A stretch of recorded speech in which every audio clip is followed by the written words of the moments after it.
Hi guys! Dito tayo sa maliit na kusina. Nagluto tayo ng sweet corn soup. Yan, una ko muna nilagay ang sweet corn. Then, isusunod ko guys. Iba-iba kasing version. Mayroon sweet corn nga plain lang with eggs. Ako, mayroon akong idagdag guys. Ito. Yung little bit. Gusto kong mayroong vegetables. Yan. Yan guys, oh.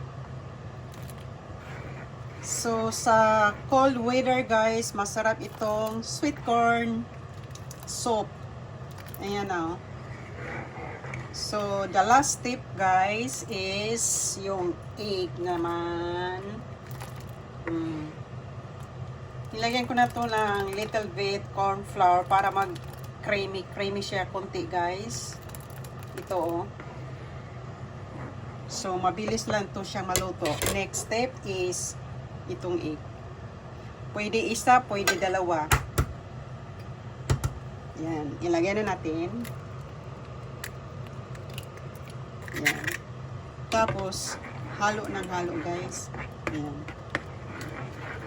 Yan. Halo ng halo. Ayan. Pwede dalawahin natin. Depende sa kadami nyo soup. Yan. Yan. So, nalagay ko na ang dalawa kong eggs, guys. So, yan na, oh.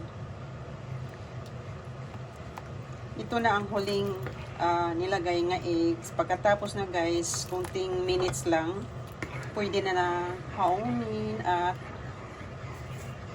iinumin na ang soup. Ayan, oh. Makita na nyo na lumilitaw na ang kukunting puti ng itlog.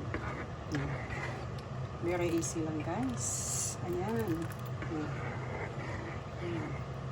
Tapos titikman natin kung isakto na mapakalagay natin sa ating salt and pepper.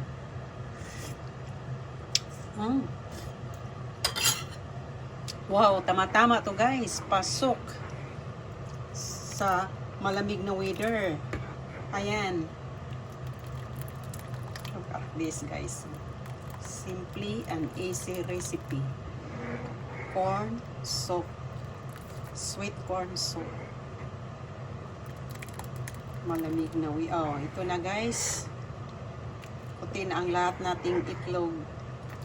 Yung eggs natin guys, nahalo na natin lahat. At luto na din ang ating heart cabbage. So guys, thank you for watching. Hope you like this video and please subscribe into my YouTube channel, Judy's Mix Vlog. Thank you and bye-bye.